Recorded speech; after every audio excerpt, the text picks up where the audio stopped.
నమో నారాయణ జయ గోవింద. శ్రీ వెంకటాద్రి వైభవము 4వ కొండ కథ. అంజనాద్రి. భక్తులతో కలిసి కొండెక్కుతున్న విశ్వనాథునికి ప్రకృతి ఎంతో రమణీయంగా కనిపించింది. తోటి భక్తులు కూడా నెమ్మదిగా ప్రకృతి సౌందర్యాన్ని ఆస్వాదిస్తూ కొండనెక్కసాగారు. సాక్షాత్తు శ్రీమన్నారాయణులు వారే కొలువున్న ఈ కొండపై నడవటమంటే ఎన్నో జన్మల పుణ్య ఫలం వలన గాని సాధ్యం కాదు. కాబట్టి కొండనెక్కటంలో ఎందుకు తొందర? తిరిగి తమ గ్రామానికి వెళ్ళిన తర్వాత ఇంతటి అద్భుత ఆనందం మరలా కలగదు కదా. శ్రీమన్నారాయణుని దివ్యధామమైన వెంకటాద్రిపై గడిపే ప్రతి క్షణము ఎంతో విలువైనది, ఎంతో మహత్తరమైనది. ఈ కొండపై ప్రతి రాయిలోనూ, ప్రతి మొక్కలోనూ, ప్రతి కొమ్మలోనూ విశేషమే ఉంది. అన్నిటి యందు ఆ శ్రీనివాసుని తేజస్సు దివ్యంగా ప్రకాశిస్తూ ఉంది. అందుకనే ఈ విశేషాలన్నిటినీ గమనిస్తూ ఆనందిస్తూ నెమ్మదిగా ముందుకు సాగుతున్నారు ఆ భక్తులందరూ. కొంతసేపటికి సాయంకాలమై చీకటి కాసాగింది. ఇక ముందుకు సాగటం కష్టమని తలచి ఒక అనువైన ప్రదేశం చూసుకొని ఆ రాత్రికి ఇక్కడే విశ్రమిద్దామని తలిచారు. విశ్వనాథుడు కూడా వారితో పాటుగా అక్కడే విశ్రమించారు. పక్కనున్న చెట్ల నుంచి మధుర ఫలాలను శ్రీనివాసుని ప్రసాదంగా భావించి తిని అక్కడ కొలనులో నీటిని శ్రీనివాసుని దివ్య పాదోదకంగా భావించి అకాల మృత్యుహరణం, సర్వవ్యాధి నివారణం, సమస్త పాపక్షేకరం, విష్ణు పాదోదకం పావనం శుభం అని స్మరిస్తూ తాగి దాహం తీర్చుకున్నారు. ఆ భక్తులు సుమారు 10-15 మంది ఉన్నారు. వారిలో ఒక భక్తుడు దాదాపు 80 సంవత్సరాలు వయసు కలిగిన వానివలే ఉన్నారు. మిగిలిన భక్తులు అతనిని సమీపించి ఇలా అన్నారు: ఓ స్వామి, మీరు మా అందరికంటే వయస్సులో పెద్దవారు. మీ వర్చస్సు చూస్తుంటే అన్ని శాస్త్రాలు చదివిన వారిలాగా ఉన్నారు. మీరు శ్రీమన్నారాయణుని అనుగ్రహం పూర్తిగా కలిగి ఉన్నారనటంలో సందేహం లేదు. ఈ వయస్సులో కూడా ఏమాత్రం అలసట లేకుండా చిరునవ్వుతో ఈ కొండనెక్కుతున్నారంటే ఆ శ్రీనివాసుని అనుగ్రహం మీపై ఎంతో ఉంది అనటం అతిశయోక్తి కాదు. ఇంతటి దివ్య పురుషులైన మీ నుంచి ఆ శ్రీమన్నారాయణులు వారి లీలలను, దివ్య విశేషాలను వినాలని ఉంది. వైకుంఠంలో ఉండే శ్రీమన్నారాయణులు వారు పంచాయుధాలను ధరించి ఉంటారని అంటారు కదా. ఆ స్వామి ఏ విధంగా ఉంటారు? ఆ పంచాయుధాలు విశేషమేమిటి? ఈ విశేషాలను చెప్పి మమ్మల్నందరినీ ఆనందింపజేయవలసిందిగా మా ప్రార్థన అని అన్నారు. అప్పుడు ఆ వృద్ధ భక్తుడు వారితో ఇలా అన్నాడు: నాయనులారా, మీ మాటలు నాకెంతో సంతోషం కలిగించాయి. ఆ శ్రీమన్నారాయణులు వారి లీలా విశేషాలను మననం చేసుకోవడం కంటే మించిన ఆనందం ఏముంటుంది? ఆ స్వామిని గురించి తెలిస్తేనే మనసులో ఉప్పొంగిపోతుంది. అటువంటిది ఆ స్వామి గురించి తోటి భక్తులతో ముచ్చటిస్తుంటే అంతకు మించిన ఆనందం ఏముంటుంది? నేను కూడా మీ వంటి సామాన్యమైన భక్తుడనే. నా పేరు కృష్ణాచార్యుడు. ఆ స్వామిపైనే పూర్తి భారం వేసి చిన్నప్పటి నుండి కొండనెక్కుతున్నాను. అందువలన నాకు ఏమాత్రం శ్రమ తెలియకుండా నేను ఈ తిరుమల కొండనెక్కుతున్నాను. ఆ స్వామినే తలుస్తూ చేస్తే ఎంతటి కష్టకార్యమైనా ఎంతో తేలికగా అనిపిస్తుంది. ఆ స్వామి దివ్య నామాన్ని స్మరిస్తూ ఉంటే ఎంతటి శారీరక కష్టము మనకు తెలియదు. ఎటువంటి మానసిక బాధలైనా ఇట్టే మర్చిపోతాం. అంతటి మహత్తర శక్తి ఆ స్వామి నామానికి ఉన్నది. ఆ స్వామిని ఏ నామంతో స్మరించినా సర్వ సంపదలు చేకూరుతాయి. ఈ నామం ఆ నామం అన్న పని లేదు. ఏ నామంతో పిలిచినా తక్షణమే పలికే అమృతమూర్తి ఆ స్వామి. అంతటి భక్తవత్సలుడు ఆ శ్రీమన్నారాయణుడు. ఆ స్వామి దివ్య రూపం వర్ణించడం 1000 నాలుకలున్న ఆ ఆదిశేషునికి కూడా వీలు కానప్పుడు అతి సామాన్యుడనైన నాకు ఏమాత్రం సాధ్యం అవదు. నాకు తెలిసినంతలో వివరిస్తాను. జగత్ రక్షకుడైన ఆ శ్రీమన్నారాయణులు వారు పంచభౌతికమైన ఈ ప్రపంచాన్ని తన పంచాయుధాలతో రక్షిస్తూ ఉంటాడు. ఆ 5 ఆయుధాలు సామాన్యమైనవి కావు. ఇవన్నీ ఎంతో తేజోవంతమైనవి, ఎంతో శక్తివంతమైనవి. ఈ ఆయుధములను స్మరిస్తే ఎంతటి భయాలు ఉండవు. సర్వ సౌభాగ్యాలు కలుగుతాయి, సర్వ రోగాలు హరిస్తాయి. ఆ శ్రీమన్నారాయణులు వారు ధరించే ఈ పంచాయుధాలు పాంచజన్యం అనే శంఖము, సుదర్శనమనబడే చక్రము, కౌమోదకి అనే గద, నందకమనే ఖడ్గము, శారంగము అనబడే ధనస్సు, ఈ పంచాయుధాలు అన్నీ కూడా ఎంతో విశిష్టం కలిగినవి. వీటి గురించి మనస్సులో ఒక్కసారి స్మరిస్తే శ్రీమన్నారాయణులు వారి అనుగ్రహం కలుగుతుంది.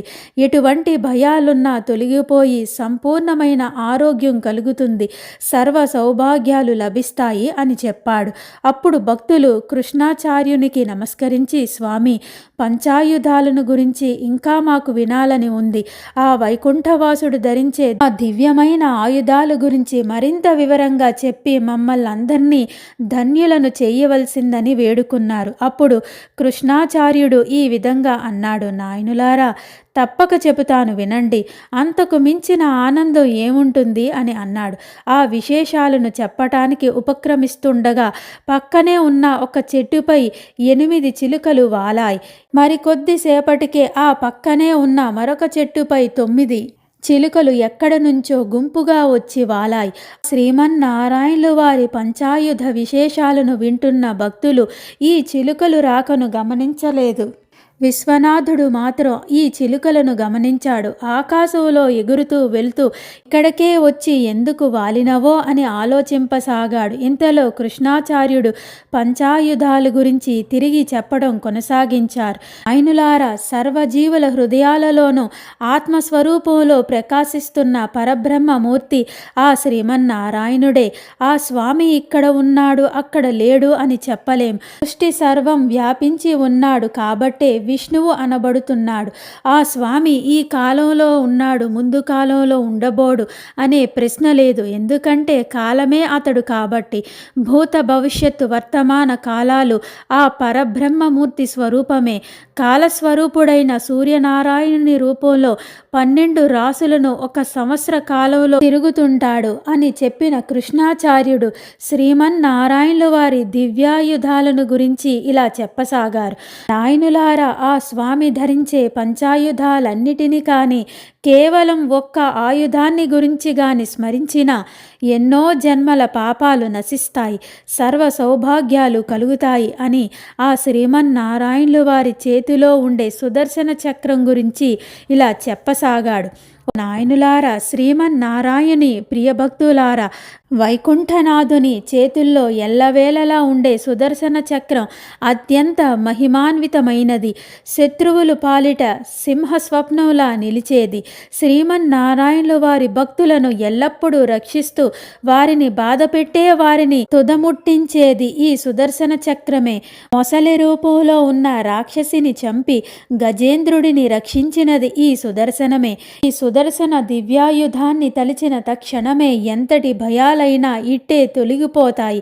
పూర్వకాలంలో విశ్వకర్మకు సంజ అనే కుమార్తె ఉండేది. ఆమె సూర్యుడిని వివాహమాడింది. ఈ వివాహానికి దేవతలందరూ తరలివచ్చారు. సాక్షాత్తు సూర్యనారాయణునే భర్తగా పొందినందుకు సంజాదేవికి ఎంతో సంతోషించింది. కానీ ఆ బాణుడి తీవ్రతను తట్టుకోలేకపోయింది. ఈ విషయమే తండ్రి విశ్వకర్మకు విన్నవించుకుంది. మహాశిల్పి అయిన విశ్వకర్మ తన అద్భుత శక్తితో నిరంతరం వర్తులాకారంలో తిరగాడే ఒక యంత్రాన్ని తయారు చేశాడు. అనంతరం సూర్యుని ఈ యంత్రంలో అమర్చాడు. యంత్రం తిరుగుతుంటే సూర్యుని తాపం తగ్గేలా చేశాడు. యంత్రం కదలిక చేత సానబెట్టిన సూర్యుని నుంచి ఎగసిపడిన పోగు చేసి విశ్వకర్మ ఒక అద్భుత చక్రాన్ని తయారు చేశాడు. సూర్య తేజస్సుతో నిండి ఉన్న ఈ చక్రాన్ని ఇంద్రునికి కానుకగా ఇవ్వదలిచాడు. అప్పుడు ఇంద్రుడు తాను అంతటి శక్తిని భరించలేని వాడినని అన్నాడు. అప్పుడు విశ్వకర్మ మిగిలిన దేవతలందరి వద్దకు వెళ్ళి వారికి బహుమానంగా ఇవ్వదలిచాడు. కానీ ఎవ్వరూ కూడా సూర్యనారాయణుని శక్తిని తనలో నింపుకున్న ఆ మహాచక్రాన్ని భరించేటంత దివ్య శక్తి తమకు లేదని అన్నారు. అప్పుడు విశ్వకర్మ ఈ మహాచక్రాన్ని ధరింపగలవాడు ఒక్క ఆ వైకుంఠనాథుడే అని తలిచి ఆ స్వామిని చేరి ఇలా వేడుకున్నాడు. ఓ స్వామి శ్రీమన్నారాయణ, సాక్షాత్తు నీ స్వరూపమైన ఆదిత్యుని శక్తితో కూడిన ఈ చక్రాన్ని నీవు ధరింపవలసిందిగా నా ప్రార్థన. ఇది నీ చేత తప్ప మరెవ్వరు చేతను ధరింపశక్యం కానిది అని వేడుకున్నాడు. అప్పుడు ఆ శ్రీమన్నారాయణులు వారు సంతోషించి ఆ చక్రాన్ని గ్రహించి, నాయనా విశ్వకర్మ, ఇప్పటి నుంచి ఈ చక్రం సుదర్శనమనే పేరుతో పిలువబడుతుంది. నాకు ప్రియాతి ప్రియమైన ఆయుధంగా ఉంటుంది. ఈ చక్రధాటికి ఎవ్వరూ తాళలేరు అని చెప్పారు. విశ్వకర్మ స్వామికి నమస్కరించి వెళ్ళిపోయాడు. ఆ విధంగా కృష్ణాచార్యులు శ్రీమన్నారాయణులు వారి సుదర్శన చక్రం గురించి చెప్పారు. ఒక్కసారి మనం కూడా ఆ సుదర్శన చక్రానికి చక్రతాళ్వారుకు నమస్కరించుకుందాం. నాయనులారా, ఇక ఈ శ్రీమన్నారాయణులు వారి మరొక చేతిలో ఉండే పాంచజన్యం అనే శంఖం ఉంటుంది. దాని గురించి తెలుసుకుందాం. పూర్వకాలంలో శంకుడు అనే రాక్షసుడు ఒక సముద్రంలో శంఖంలో జీవించేవాడు. తపస్సు చేసుకుంటున్న మునులను అనేక మందిని ఎంతో బాధించేవాడు. ఒకసారి మహా తపస్శాలి అయిన సాందీపుని మహర్షి కుమారుడు ప్రభాస తీర్థంలో స్నానమాచరిస్తూ ఉండగా అతడిని అపహరించి సముద్రంలో తన శంఖంలో దాచాడు. జరిగిన దానిని తెలుసుకున్న సాందీప మహర్షి ఎంతో బాధపడ్డారు. అప్పుడు మహర్షి వద్ద బలరామకృష్ణులు శిష్యరికం చేస్తున్నారు. ఇంతలో వారి అభ్యాసం పూర్తయింది. గురువైన సాందీవుని గురుదక్షిణ కోరమనగా తన కుమారుని ఎలాగైనా తెచ్చి ఇవ్వమని, అంతకు మించిన గురుదక్షిణ లేదని అన్నాడు. అప్పుడు బలరామకృష్ణులు సాందీపుని కుమారుడు సముద్ర గర్భంలో శంఖజుని వద్ద ఉన్న శంఖంలో ఉన్నట్లు గ్రహించారు. శ్రీకృష్ణుడు శంఖజునితో యుద్ధం చేశారు. శ్రీకృష్ణుడు పరాక్రమానికి ఆ రాక్షసుడు తట్టుకోలేక వచ్చినది సాక్షాత్తు ఆ శ్రీమన్నారాయణుడే అని గ్రహించాడు. స్వామి జగన్నాథ, ఆర్తజన రక్షక, వైకుంఠనాథుడైన శ్రీమన్నారాయణునిగా నిన్ను గ్రహించాను. నీ చేతిలో మరణం కంటే అదృష్టం ఇంకేముంటుంది స్వామి. కానీ నాదొక చిన్న కోరిక, దయచేసి ఈ శంఖాన్ని నీవు ధరింపవలసింది. ఈ శంఖం పాంచజన్యం అనే పేరుతో ప్రసిద్ధి చెందేలా నన్ను అనుగ్రహించవలసిందని ప్రార్థించాడు. శ్రీకృష్ణుడు అందులకు ఒప్పుకొని శంఖజుని సంహరించి ఆ శంఖాన్ని తాను ధరించాడు. అప్పటి నుంచి శ్రీమన్నారాయణులు వారికి పాంచజన్యం ఎంతో ప్రీతికరమై వెలుగొందుతుంది అని చెప్పాడు. కృష్ణాచార్యులు వారు ఇంకా ఇలా చెప్పసాగారు. శ్రీమన్నారాయణులు వారికి గల అనేక నామాలలో కుమోద కూడా ఒకటి. కుమోదుడు ధరించిన గద కాబట్టి కౌమోదికి అని పిలువబడుతున్నది. బంగారు మయమైన మేరు పర్వతంతో సాటిరాగల బలము కలది అయి అత్యంత తేజస్సుతో ప్రకాశింపబడుతూ రాక్షసులను అంతమొందించే శ్రీమన్నారాయణులు వారి ఆయుధమైన కౌమోదకికి మనం నమస్కారములు అని అన్నాడు. ఇది విని భక్తులందరూ ఎంతో సంతోషపడ్డారు. కృష్ణాచార్యులు వారు ఇంకా ఇలా చెప్పసాగారు. ఒకసారి బ్రహ్మదేవుడు ఒక మహాయజ్ఞాన్ని నిర్వహించారు. ఆ యజ్ఞాన్ని చూడటానికి అనేక మంది దేవతలు వచ్చారు. అయితే ఆ సమయంలోనే ఆ యజ్ఞాన్ని విఘ్నం చేయడానికి లోహాసురుడనే రాక్షసుడు వచ్చి ఎన్నో అడ్డంకులు కల్పించసాగాడు. అప్పుడు బ్రహ్మ ధ్యానంలో ఉన్నాడు. ధ్యానం చేస్తున్న బ్రహ్మదేవుడి నుండి ఒక మహాపురుషుడు ఉద్భవించాడు. ఎంతో తేజస్సుతో ప్రకాశిస్తున్న ఆ మహాపురుషుని చూసి దేవతలందరూ ఎంతో సంతోషించారు. అప్పుడు అతడు బ్రహ్మదేవునికి అక్కడున్న దేవతలకు నమస్కరించాడు. వెంటనే నందకమనే ఖడ్గంగా మారాడు. అప్పుడు దేవతలందరూ శ్రీమన్నారాయణులు వారిని ప్రార్థించగా ఆ స్వామి ఆ నందకాన్ని ధరించి లోహాసురుని అంతం చేశారు. అప్పటి నుంచి ఆ ఖడ్గం శ్రీమన్నారాయణు వద్దే ఉన్నది. బ్రహ్మదేవుడు శ్రీమన్నారాయణులు వారికి సారంగం అనే ధనస్సును కూడా బహుకరించాడు. అత్యంత శక్తివంతమైన ఈ సారంగం యొక్క త్రాటి ధ్వనిని వింటే రాక్షసులు భయభ్రాంతులవుతారు. ఆ ధ్వనిని విన్న రాక్షసులు ఆ వింటితో తమ మరణం తథ్యమని తలుస్తారు. అంతటి తేజోవంతమైన సారంగమును ఒక్కసారి స్మరించిన ఎటువంటి శత్రు భయం ఉండదు.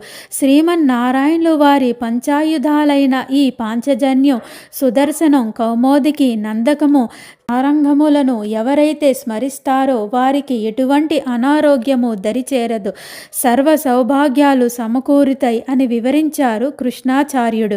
ఈ విశేషాలన్నీ విన్న భక్తులందరూ ఎంతో ఆనందించారు. విశ్వనాథునికి కూడా చాలా సంతోషం కలిగింది. అప్పుడు విశ్వనాథుడు కృష్ణాచార్యునితో ఇలా అన్నాడు: స్వామి, శ్రీమన్నారాయణుల వారి పంచాయుధాలు గురించి ఎంతో చక్కగా వివరించారు. ఆ స్వామి ఆయుధాలను గురించి తెలుసుకున్న మేము ఎంతో ధన్యులమైనాము. మా యందు దయ ఉంచి ఇదే విధంగా శ్రీమన్నారాయణకి ఇరువైపులా 4 కేశవమూర్తుల గురించి కూడా వివరించవలసిందని ప్రార్థించాడు. అప్పుడు కృష్ణాచార్యుడు ఇలా అన్నారు: చాలా మంచి ప్రశ్న వేశావు నాయన. ఈ సర్వ ప్రాణికోటి హృదయాలలో ఆత్మస్వరూపంలో ఉన్న పరబ్రహ్మమూర్తి అయిన ఆ శ్రీమన్నారాయణుడే, ఆ స్వామియే బయటకు కనిపించే కాలచక్రంలో 12 మాసాల రూపంలో ఉన్నాడు. ప్రతి నెలలోనూ 12 పౌర్ణములు, 12 అమావాస్యలు ఉంటాయి. ఈ రెండూ కలిపి 24 కాలమూర్తులుగా ఏర్పడుతున్నారు. వేరే కేశవాది నామాలతో మనందరం నిత్యం జపించే శ్రీమన్నారాయణమూర్తి రూపాలు. ఈ 24 రూపాలతోనూ చతుర్భుజుడైన శ్రీమన్నారాయణుడు తన చతుర్భుజాలతో శంఖము, చక్రము, గద, పద్మములను రకరకాల క్రమములతో అలంకరించి ఉంటాడు. ఈ 24 రూపాలతో శ్రీమన్నారాయణులు వారు ఈ పవిత్ర తిరుమల కొండపై దివ్య రూపంలో విహరిస్తూ ఉంటాడు. ఈ సృష్టిలో కేవలం ఈ తిరుమల కొండపైనే ఈ 24 కేశవమూర్తుల దివ్యశక్తి మొత్తం నిండి ఉంటుంది. కొండనెక్కే భక్తులందరూ ఈ మూర్తులను ఒక్కసారి స్మరిస్తే సర్వ సౌభాగ్యాలు లభిస్తాయి. మనం ఆచరించే అన్ని పూజల యందు ఈ 24 మూర్తులను స్మరిస్తే చాలు, శుభకరం. శ్రీనివాసునికి ఎంతో ప్రియమైన ఈ 24 కేశవ నామాలను స్మరించిన వారికి సర్వ సౌభాగ్యాలు లభిస్తాయి, ఎటువంటి అనారోగ్యము దరిచేరదు అని అన్నాడు. అప్పుడు భక్తులందరూ ఎంతో ఆనందించి కేశవనామాల గురించి మరింత వివరంగా చెప్పవలసిందిగా ప్రార్థించారు. కృష్ణాచార్యుల వారిని భక్తులు ఈ విధంగా అడిగినందుకు ఎంతో సంతోషపడి ఇలా చెప్పసాగారు: నాయనులారా, శ్రీనివాసుని ప్రియభక్తులారా, శ్రీమన్నారాయణుల వారి 24 కేశవ నామాలు విశిష్టతను చెబుతాను వినండి. శ్రీ స్వామివారు ఈ నామాలలో మొదటిదైన కేశవమూర్తి రూపంలో బంగారం వంటి పసిడి ఛాయగల శరీరంతో తెల్లని ఉత్తరీయం ముత్యాల హారము ధరించి ఉంటారు. చతుర్భుజాలలో క్రింది కుడి చేతిలో పద్మము, పై కుడి చేతిలో శంఖము, క్రింది ఎడమ చేతిలో గదను, పై ఎడమ చేతిలో చక్రము ధరించి ఉంటారు. ఇంకా రెండవదైన నారాయణమూర్తి రూపంలో నీలమేఘం వలె ప్రకాశిస్తూ శరీర ఛాయలో బంగారపు వర్ణపు పట్టు వస్త్రము ధరించి ఉంటారు. ఈ రూపంలో స్వామి క్రింద కుడి చేతిలో శంఖము, పై కుడి చేతిలో పద్మము, క్రింది ఎడమ చేతిలో గదను, పై ఎడమ చేతిలో చక్రమును ధరించి ఉంటారు. మూడవదైన మాధవమూర్తి రూపంలో ఆ శ్రీమన్నారాయణులు వారు నల్ల కలువ వంటి నీలపు కాంతితో రంగురంగుల పూలదండతో అద్భుతమైన వస్త్రాలను ధరించి ఎంతో అందంగా దర్శనమిస్తారు. క్రింది కుడి చేతిలో గదను, పై కుడి చేతిలో చక్రము, క్రింది ఎడమ చేతిలో పద్మమును, పై ఎడమ చేతిలో శంఖమును ధరించి ఉంటారు. ఈ మాధవమూర్తి రూపంలో స్వామిని అర్చించిన వారికి వాజపేయ యాగము చేసినంతటి ఫలితం దక్కుతుంది. కేశవనామాలలో 4వదైన గోవిందుని రూపంలో శ్రీమన్నారాయణులు వారు తెల్లటి శరీర కాంతితో తామర పువ్వులు వంటి ఎర్రని విశాలమైన నేత్రములు కలిగి దివ్యంగా ప్రకాశిస్తూ దర్శనమిస్తారు. ఆ స్వామి కుడి చేతిలో చక్రము, గదను, ఎడమ చేతుల్లో శంఖము, పద్మమును ధరించి అద్భుతమైన తేజస్సుతో వెలిగిపోతూ ఉంటారు. ఇంకా 5వదైన విష్ణు స్వరూపంలో శ్రీమన్నారాయణులు వారు తెల్ల పాల వంటి శరీర ఛాయ కలిగి పచ్చని వస్త్రంతో, పచ్చని చేమంతి పూలదండతో అద్భుతమైన తేజస్సుతో ప్రకాశిస్తూ ఉంటారు. ఆ స్వామి క్రింది కుడి చేతిలో గదను, పై కుడి చేతిలో పద్మమును, క్రింది ఎడమ చేతిలో చక్రమును, పై ఎడమ చేతిలో శంఖమును ధరించి ఉంటారు. ఈ విష్ణు స్వరూపంలో స్వామిని స్మరించిన వారికి సకల సౌభాగ్యాలు సమకూరుతాయి అని చెప్పాడు. శ్రీ కృష్ణాచార్యుల వారు ఇంకా ఇలా చెప్పసాగారు: చతుర్వింశతి నామాలలో 6వదైన మధుసూదనమూర్తి రూపంలో స్వామివారు ఎర్ర తామర పువ్వు వలె గులాబీ రంగుతో రొమ్మున లక్ష్మీదేవిని కలిగియున్న వానిగా దర్శనమిస్తాడు. క్రింద కుడి చేతిలో చక్రమును, పై కుడి చేతిలో గదను, పై ఎడమ చేతిలో పద్మమును ధరించి ఉంటారు. మధుసూదన రూపంలో స్వామిని సేవించిన వారికి ఎటువంటి సంకటాలు ఇట్టే తొలగిపోతాయి. ఇంకా 7వదైన త్రివిక్రమమూర్తి రూపంలో శ్రీమన్నారాయణులు వారు ఎర్రని రక్తవర్ణంతో చతుర్భుజములు కలవాడై బంగారు కిరీటము, అనేక రకమైన హారాలతో ప్రకాశిస్తూ దర్శనమిస్తారు. ఆ స్వామికి క్రింది కుడి చేతిలో పద్మము, పై కుడి చేతిలో గద, కింద ఎడమ చేతిలో శంఖము, పై ఎడమ చేతిలో చక్రము ఉంటాయి. అద్భుతమైన తేజస్సుతో రక్తవర్ణంతో ప్రకాశిస్తుండే ఈ త్రివిక్రమమూర్తిని ధ్యానించిన వారికి అన్ని కార్యాలు జయప్రదమవుతాయి. ఇంకా 8వదైన వామనమూర్తి రూపంలో శ్రీమన్నారాయణులు వారు జాజిపూలు వంటి అద్భుతమైన తెల్లటి శరీర రంగు కలిగి విప్పారిన తామర పద్మం వంటి నేత్రాలతో దివ్య రూపంలో దర్శనమిస్తారు. స్వామి ఈ వామనమూర్తి రూపంలో క్రింది కుడి చేతిలో శంఖము, పై కుడి చేతిలో చక్రమును ధరించి క్రింది ఎడమ చేతిలో పద్మమును, పై ఎడమ చేతిలో దివ్యమైనటువంటి గదను ధరించి ఉంటారు. ఈ వామనమూర్తి రూపంలో శ్రీమన్నారాయణులు వారిని స్మరించిన వారికి ఎటువంటి అనారోగ్యమైన తక్షణమే తొలగిపోతుంది, శరీరమంతా దివ్యమైన తేజస్సుతో నిండిపోతుంది అని చెప్పారు కృష్ణాచార్యులు. శ్రీ కృష్ణాచార్యులు వారు ఇలా చెప్తూ ఉండగా పైన చెట్లుపై అనేక రకాలైన పక్షులు వచ్చి వ్రాలసాగాయి. అప్పటికి దాదాపు అర్ధరాత్రి కావస్తుంది. ఈ పక్షులన్నీ ఇలా వచ్చి ఇంత రాత్రివేళ ఇక్కడ చెట్లుపై ఎందుకు వాలాయో ఎవరికి అర్థం కావటం లేదు. ప్రకృతి కూడా ఎంతో ప్రశాంతంగా ఉండి చల్లని గాలి వీస్తుంది. ఆ గాలి కూడా ఎంతో సుగంధపూరితమై ఉండి ఈ విశేషాలన్నీ వింటున్న భక్తులకు ఎంతో మధురానుభూతిని కలిగిస్తూ ఉంది. అంతకుముందు చెట్లుపై వాలిన చిలుకలు కూడా తిరిగి ఎగిరిపోకుండా ఆ చెట్లుపైనే ఒక కొమ్మపై నుంచి మరొక కొమ్మకు ఎగిరి మరో కొమ్మపై వాలుతూ ఉన్నాయే తప్ప అక్కడి నుంచి పోవటం లేదు. శ్రీ కృష్ణాచార్యులు వారు ఇంకా ఇలా చెప్పసాగారు. నాయనులారా, ఇక శ్రీమన్నారాయణులు వారి చతుర్వింశతి నామాలలో 9వదైన శ్రీధరమూర్తి స్వరూపంలో స్వామి తెల్ల తామర పువ్వు వలె ఉండి తెల్లటి శరీర రంగుతో మెరుస్తూ ఎర్ర కుంకుమ పువ్వు వంటి విశాలమైన నేత్రాలతో అనేకమైన దివ్యమైన ఆభరణాలను ధరించి ప్రకాశిస్తూ దర్శనమిస్తారు. ఈ స్వామి క్రింది కుడి చేతిలో పద్మమును, పై కుడి చేతిలో చక్రమును, క్రింది ఎడమ చేతిలో శంఖమును, పై ఎడమ చేతిలో గదను ధరించి ఉంటారు. ఈ దివ్య రూపంలో శ్రీమన్నారాయణుని స్మరించే వారికి అశ్వమేధ యాగం చేసిన ఫలితం దక్కుతుంది. సర్వకార్య ఫలసిద్ధి లభిస్తుంది. ఏ కార్యం తలపెట్టినా నిర్విఘ్నంగా సాగుతుంది. ఇంకా 10వ నామమైన ఋషికేశుని రూపంలో స్వామి దివ్యంగా మెరిసే విద్యుత్ కాంతి వంటి శరీర ఛాయతో దర్శనమిస్తారు. ఎర్రని పూలమాలతో, ఎర్రవర్ణం కలిగిన పట్టు వస్త్రాలతో, తలపై తామర పువ్వులను అలంకరించుకొని ఎంతో అద్భుత రూపంలో దర్శనమిస్తారు. ఈ స్వామి క్రింది కుడి చేతిలో గద, పై కుడి చేతిలో చక్రము, క్రింది ఎడమ చేతిలో శంఖము, పై ఎడమ చేతిలో పద్మము ఉంటాయి. ఎంతో దివ్యమైన ఈ ఋషికేశుని రూపంలో స్వామిని స్మరించిన వారికి సర్వ సౌభాగ్యాలు కలుగుతాయి. శత్రుభయం ఉండదు. ఇక 11వదైన పద్మనాభుని రూపంలో స్వామి ఇంద్రనీలము వంటి నీలవర్ణముతో ప్రకాశిస్తూ ఉంటారు. క్రింది కుడి చేతిలో శంఖము, పై కుడి చేతిలో పద్మమును, కింది ఎడమ చేతిలో గదను, పై ఎడమ చేతిలో చక్రమును ధరించి ఉంటారు.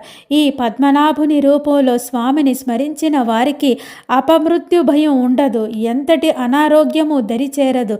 నిద్రపోయేటప్పుడు నీలపు వర్ణంతో మెరిసే పద్మనాభుని స్వరూపంలో శ్రీమన్నారాయణుని తలిస్తే ఎటువంటి పీడకలలు రావు.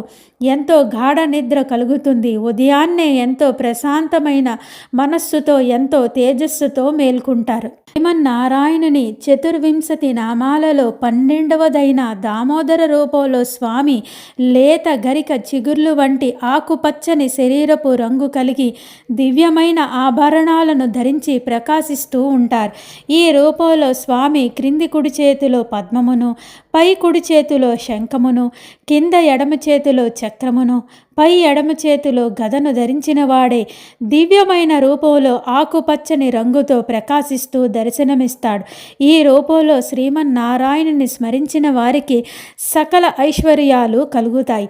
ప్రత్యేకించి కార్తీక మాసంలో దామోదర నామాలతో స్వామిని కొలిచిన వారికి ఎటువంటి ఆర్థిక సమస్యలు దరిచేరవు, అన్ని సంపదలు లభిస్తాయి అని చెప్పారు శ్రీ కృష్ణాచార్యులు.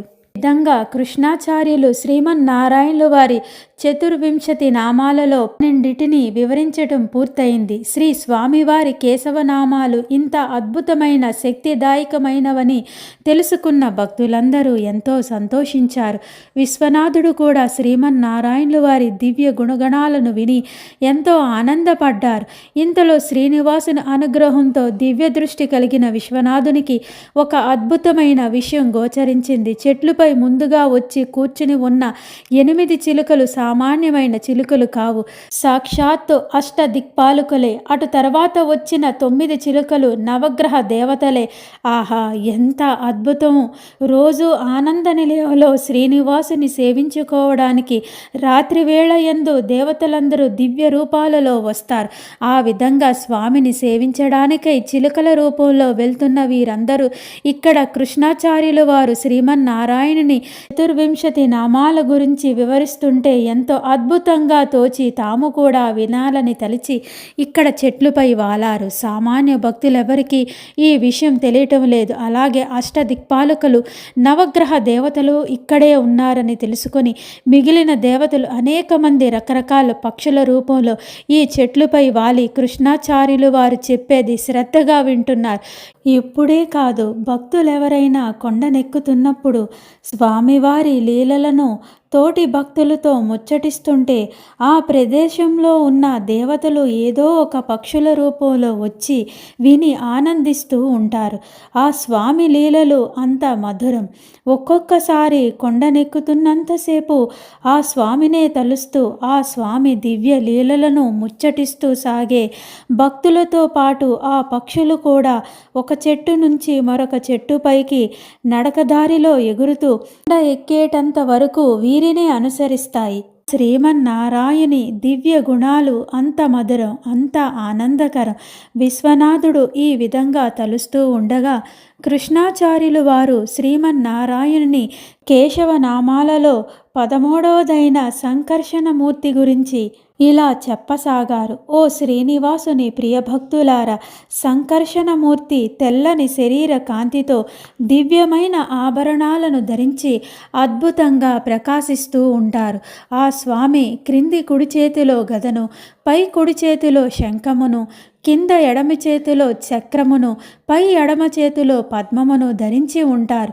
ఈ సంకర్షణ రూపంలో స్వామిని కొలిచిన వారికి ఎటువంటి కష్టాలైనా తొలగిపోతాయి. ఇకపై 14వదైన వాసుదేవమూర్తి రూపంలో స్వామి తెల్లని స్ఫటిక వర్ణపు శరీర ఛాయను కలిగి దివ్యంగా ప్రకాశిస్తూ ఉంటారు.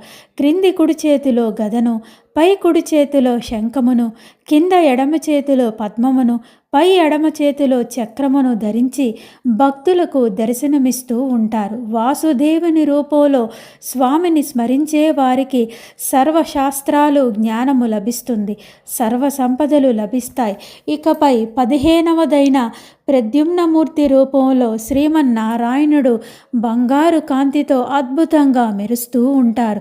క్రింది కుడి చేతిలో చక్రమును, పై కుడి చేతిలో శంఖమును, కింద ఎడమ చేతిలో పద్మమును, పై ఎడమ చేతిలో గదను ధరించి భక్తులకు అద్భుతమైన దర్శనం ఇస్తూ ఉంటారు. ప్రద్యుమ్న రూపంలో స్వామిని కొలిచే వారికి 1000 ఆవులు దానము చేసిన ఫలితం కలుగుతుంది. సంతానం లేని వారికి దివ్యమైనటువంటి సంతానం కలుగుతుంది. ఇంకా 16వదైన ఋషికేశుని రూపంలో శ్రీమన్నారాయణుల వారు అద్భుతమైన నీలవర్ణపు శరీరంతో మెరిసిపోతూ ఉంటారు. ఈ రూపంలో స్వామి కింది కుడి చేతిలో చక్రమును, పై కుడి చేతిలో గదను, కింద ఎడమ చేతిలో పద్మమును, పై ఎడమ చేతిలో శంఖమును ధరించి ఉంటారు. ఋషికేశుని రూపంలో స్వామిని స్మరించిన వారికి ఎంతటి అనారోగ్యమైన క్షణంలో మాయమైపోతుంది, అన్ని కార్యములందు విజయం కలుగుతుంది అని చెప్పారు. శ్రీ కృష్ణాచార్యులు వారు ఈ విధంగా వివరిస్తూ ఉండగా ఒక్కసారిగా ఆకాశంలో దివ్యమైన తేజస్సు ప్రకాశించి మరుక్షణంలో మాయమైంది. భక్తులందరూ ఆ తేజస్సు కనపడిన వైపు నమస్కరిస్తూ ఏ దివ్య దేవతయో అని తలిచారు. విశ్వనాథునికి ఆ తేజస్సు ఏమిటో అర్థమైంది. ఆనంద నిలయంలో శ్రీమన్నారాయణుని కలవటానికి వెళ్తున్న సృష్టికర్త బ్రహ్మదేవుని తేజస్సు అది. ఆహా, ఈ వెంకటాద్రిపై ఎన్ని అద్భుతాలు! సర్వదేవతా దర్శనము ఇక్కడ భక్తులకు లభిస్తుంది కదా. ఆహా, కొండ ఎక్కుతున్న భక్తులు ఎంతటి అదృష్టవంతులో కదా. ఓ శ్రీనివాస, నీకివే నా నమస్కారములు. శ్రీ కృష్ణాచార్యులు వారు స్వామిని కేశవనామాలలో 17వదైన పురుషోత్తముని రూపంలో స్వామి గురించి ఇలా వివరించారు. ఈ రూపంలో స్వామి తెల్లని శరీర ఛాయతో మెరిసిపోతూ అద్భుతమైన ఆభరణాలను ధరించి ఉంటారు. కింద కుడి చేతిలో చక్రము, పై కుడి చేతిలో పద్మము, కింద ఎడమ చేతిలో గద, పై ఎడమ చేతిలో శంఖముతో దర్శనమిస్తూ ఉంటారు. పురుషోత్తముని రూపంలో స్వామిని స్మరించిన వారికి సర్వవేద సారము బోధపడుతుంది. ఇంకా 18వదైన అధోక్షజుని రూపంలో స్వామి నల్లని శరీర వర్ణముతో దివ్యమైన ఆభరణాలతో ప్రకాశిస్తూ ఉంటారు. ఆ స్వామి కింద కుడి చేతిలో పద్మమును, పై కుడి చేతిలో గదను, కింద ఎడమ చేతిలో చక్రమును, పై ఎడమ చేతిలో శంఖమును ధరించి ఉంటారు. అధోక్షజుని రూపంలో స్వామిని కొలిచిన వారికి సర్వ సంపదలు లభిస్తాయి, ఎటువంటి అనారోగ్యము దరిచేరదు. ఇంకా 19వ రూపమైన శ్రీ నరసింహమూర్తి రూపంలో స్వామిని మనుష్య ముఖముతో వర్ణింపబడ్డాడు. ఈ రూపంలో స్వామి తెల్లని శరీరవర్ణం కలిగి అద్భుతంగా ప్రకాశిస్తూ ఉంటారు. క్రింద కుడి చేతిలో చక్రమును, పై కుడి చేతిలో పద్మమును, కింద ఎడమ చేతిలో శంఖమును, పై ఎడమ చేతిలో గదను ధరించి ఉంటాడు. ఈ రూపంలో స్వామిని స్మరించిన వారికి మృత్యు భయము ఉండదు, రాత్రివేళ పీడకలలు రావు, ఇటువంటి భయాలైనా తొలగిపోతాయి, సర్వ సంపదలు లభిస్తాయి. 20వదైన శ్రీ అచ్యుతమూర్తి రూపంలో స్వామి దివ్యమైన బంగారు కాంతితో ప్రకాశిస్తూ ఉంటారు. ఈ రూపంలో స్వామి తన చతుర్భుజాలలో స్వామి క్రింద కుడి చేతిలో పద్మము, పై కుడి చేతిలో చక్రమును, కింద ఎడమ చేతిలో గదను, పై ఎడమ చేతిలో శంఖమును ధరించి ఉంటారు. ఈ రూపంలో స్వామిని స్మరించిన వారికి జన్మ జన్మల పాపములు నశిస్తాయి, సర్వ సంపదలు కలుగుతాయి. ఇంకా 24 నామాలలో 21వదైన జనార్దనుని రూపంలో శ్రీమన్నారాయణులు వారు ఎర్రని శరీర వర్ణముతో ప్రకాశిస్తూ దర్శనమిస్తారు. స్వామి ఈ రూపంలో కింద కుడి చేతిలో శంఖమును, పై కుడి చేతిలో చక్రమును, కింద ఎడమ చేతిలో గదను, పై ఎడమ చేతిలో పద్మమును ధరించి ఉంటారు. జనార్దనుని రూపంలో స్వామిని స్మరించిన వారికి ఎటువంటి అనారోగ్యము దరిచేరదు, సర్వ సౌభాగ్యాలు లభిస్తాయి. ఇంకా 22వదైన ఉపేంద్రుని రూపంలో స్వామి నల్లని శరీర ఛాయ కలిగి దివ్యంగా ప్రకాశిస్తూ ఉంటారు. ఆ రూపంలో స్వామి కింది కుడి చేతిలో శంఖము, పై కుడి చేతిలో గదను, కింద ఎడమ చేతిలో పద్మమును, పై ఎడమ చేతిలో చక్రమును ధరించి ఉంటారు. ఈ దివ్య రూపంలో శ్రీమన్నారాయణుని స్మరించిన వారికి అన్ని కార్యములు యందు జయము కలుగుతుంది. ఇంకా 23వదైన శ్రీహరిమూర్తి రూపంలో శ్రీమన్నారాయణులు వారు బంగారం వంటి పచ్చ శరీర కాంతితో ప్రకాశిస్తూ ఉంటారు. ఈ రూపంలో స్వామి కింది కుడి చేతిలో గదను, పై కుడి చేతిలో పద్మమును, కింద ఎడమ చేతిలో శంఖమును, పై ఎడమ చేతిలో చక్రమును ధరించి ఉంటారు. ఈ రూపంలో స్వామిని స్మరించిన వారికి సర్వ సంపదలు లభిస్తాయి, ఎటువంటి అనారోగ్యము దరిచేరదు. ఇంకా 24వదైన శ్రీకృష్ణుని స్వరూపంలో స్వామి దివ్య తేజస్సుతో దివ్యమైన ఆభరణాలతో ప్రకాశిస్తూ ఉంటారు. ఈ రూపంలో స్వామి కింద కుడి చేతిలో శంఖమును, పై కుడి చేతిలో గదను, కింద ఎడమ చేతిలో చక్రమును, పై ఎడమ చేతిలో పద్మమును ధరించి ఉంటారు. శ్రీమన్నారాయణుని 24 రూపాలలో ఆఖరిదైన శ్రీకృష్ణ స్వరూపము దశావతారాలలో కృష్ణ స్వరూపము కాదు.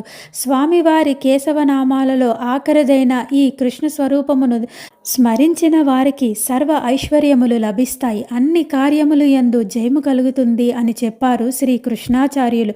ఇలా శ్రీమన్నారాయణులు వారి 24 రూపాలు దివ్య వర్ణములు విన్నవారైన భక్తులందరూ ఎంతో ఆనందించారు.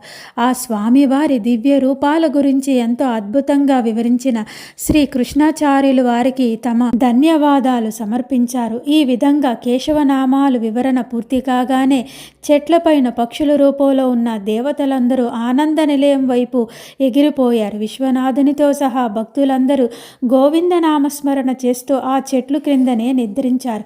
ఉదయం తెల్లవారుగానే కాలకృత్యములు తీర్చుకొని స్నానమాచరించడానికి దగ్గరలో ఏదైనా తీర్థం ఉందేమోనని వెతకసాగారు. అలా కొంత దూరం వెళ్ళిన తర్వాత వారికొక అద్భుతమైన తీర్థం కనిపించింది. పక్కన చెట్లుపై కోతులు గుంపులుగా ఎగురుతూ ఎంతో చూడముచ్చటగా ఉంది. విశ్వనాథుడు కూడా వారందరితో కలిసి ఆ తీర్థంలో స్నానమాచరించాడు.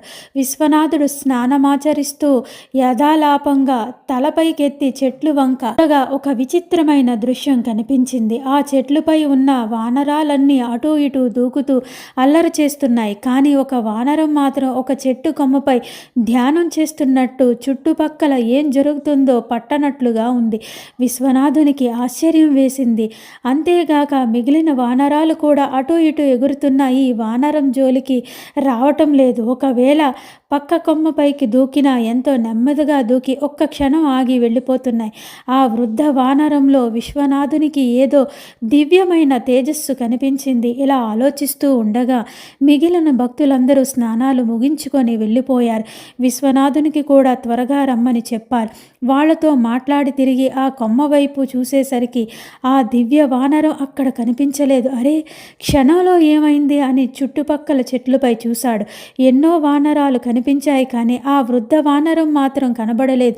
వెంటనే విశ్వనాథుని దివ్య దృష్టికి విషయమంతా గోచరించింది. తాను చూసిన ఆ వృద్ధ వానరం మరెవరో కాదు, సాక్షాత్తు పవనసుతుడు ఆంజనేయుడే.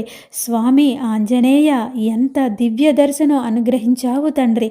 నీవు జన్మించిన ఈ కొండపై నిత్యం ఇప్పటికీ అనేక దివ్యమైన రూపాలలో నీవు సంచరిస్తూ ఉంటావని అంటారు. ఇలా నీ దివ్య దర్శన భాగ్యం ఈ వెంకటాద్రిపై కలగటం ఎన్నో జన్మల పుణ్యఫలం తప్ప మరొకటి కాదు అని స్వామివారిని పరిపరి విధాలుగా స్తుతించాడు. స్నానాంతరం సూర్యనారాయణునికి నమస్కరించి విశ్వనాథుడు కొండ ఎక్కడం కొనసాగించాడు. హనుమంతుని తల్లి అంజనాదేవి ఈ కొండపై అనేక సంవత్సరాలు తపస్సు చేసింది.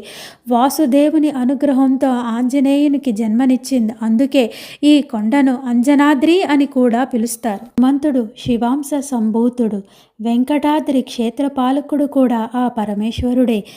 శివకేశవులిద్దరికీ ఈ వెంకటాద్రి ప్రీతికర మగుట చేత హనుమంతుడు ఈ కొండపై ఇప్పటికీ అనేక దివ్యమైన రూపాలలో సంచరిస్తూ ఉంటాడు. తనను నమ్మిన భక్తులకు ఏదో ఒక రూపంలో తప్పక దర్శనమిస్తాడు. ఓ ఆంజనేయ, నీకివే నా నమస్కారములు. ఓ శ్రీనివాస, నీకివే నా ప్రణామములు. ఓ పరమేశ్వర, నీకివే మా నమస్కారములు. మరొక విశేషం ఏమిటంటే పవనసుతుడు కేశవునికి అత్యంత ప్రీతిపాత్రుడు. వాయువు కూడా శ్రీమన్నారాయణుని స్వరూపమే. వాయు రూపంలో ఈ జగమంతా నిండి ఉన్నది ఆ శ్రీమన్నారాయణుడే. పవనసుతుడు త్రేతాయుగంలో స్వామివారు శ్రీరామచంద్రునిగా అవతరించినప్పుడు హనుమంతునిగాను, ద్వాపరయుగంలో శ్రీకృష్ణుడిగా అవతరించినప్పుడు భీమసేనునిగా జన్మించి ఎల్లప్పుడూ స్వామితోనే ఉన్నాడు. విశ్వనాథునితో కలిసి భక్తులందరూ ప్రకృతి సౌందర్యాలను తిలకరిస్తూ కొండనెక్కసాగారు. అలా కొంత దూరం నడిచిన తర్వాత విశ్వనాథునికి ఒక్కసారిగా ఆకాశంలో ఏవో దివ్య శబ్దం వినిపించింది. ఏమిటా అని తలపైకి ఎత్తి చూసిన అతనికి స్వామివారి దివ్య పాదాలు దర్శనమిచ్చాయి. ఆహా! శ్రీమన్నారాయణ, నీ పాద దర్శనంచే నా జన్మజన్మల పాపాలు తొలగిపోయాయి. ఆహా! ఈ దివ్య పాదములే కదా సాక్షాత్తు సృష్టికర్త అయిన బ్రహ్మదేవుడు కడిగినది. ఈ పాదాలే కదా ఈ విశ్వమును రక్షిస్తున్నది. ఈ పాదాలే కదా బలిచక్రవర్తిని పాతాళమునకు తొక్కివేసినది. ఏ పాద దర్శనం కోసం సర్వమునిగణము వేల సంవత్సరాలు ఘోరమైన తపస్సు నిర్వహిస్తూ ఉంటారో ఆ పాద దర్శనం నాకు అనుగ్రహించావా తండ్రి. శ్రీనివాస, నీకివే మా నమస్కారములు. ఏ పాద దర్శనం కోసం బ్రహ్మాది దేవతలందరూ నిరీక్షిస్తూ ఉంటారో ఆ దివ్యమైన దర్శనం నాకు కలిగించావా తండ్రి. ఓ శ్రీమన్నారాయణ, నీకివే నా నమస్కారములు. ఈ నీ దివ్యమైన పాదాలు ఎల్లవేళలా సహస్ర కన్నులతో దర్శించే ఆ ఆదిశేషుడు ఎంతటి అదృష్టవంతుడో కదా. ఈ పాదములే కదా కోటి జన్మల పాపాలను క్షణంలో నశింపజేసేది. నన్ను కరుణించి నీ దివ్య పాద దర్శనం నాకు కలిగించినందుకు నేనెంతో కృతజ్ఞతుడిని తండ్రి. నీకివే నా నమస్కారములు అని ఈ విధంగా విశ్వనాథుడు ఆ పాదద్వయమును స్తుతించుచుండగా ఆకాశం నుండి ఆ దృశ్యం మాయమైంది. ఆ దివ్య పాదములు అదృశ్యమైనవి. అంతటి దివ్య పాదములు దర్శించిన భాగ్యం చేత విశ్వనాథుడు కనులు ఆనందంతో చెమర్చాయి. ఆ శ్రీనివాసుని అనుగ్రహానికి ఆనందపడుతూ ఆ స్వామిని స్మరిస్తూ విశ్వనాథుడు తోటి భక్తులతో కలిసి 4వ కొండను ఎక్కడం పూర్తి చేశాడు. ఒక్కసారి మనస్సులో శ్రీ స్వామివారికి ఆదిశేషునికి నమస్కరించి 5వ కొండపై కాలు పెట్టాడు. శ్రియః కాంతాయ కళ్యాణ నిధయే నిధయేర్దినాం శ్రీ వెంకట నివాసాయ శ్రీనివాసాయ మంగళం. ఓం నమో నారాయణ. జై గోవింద.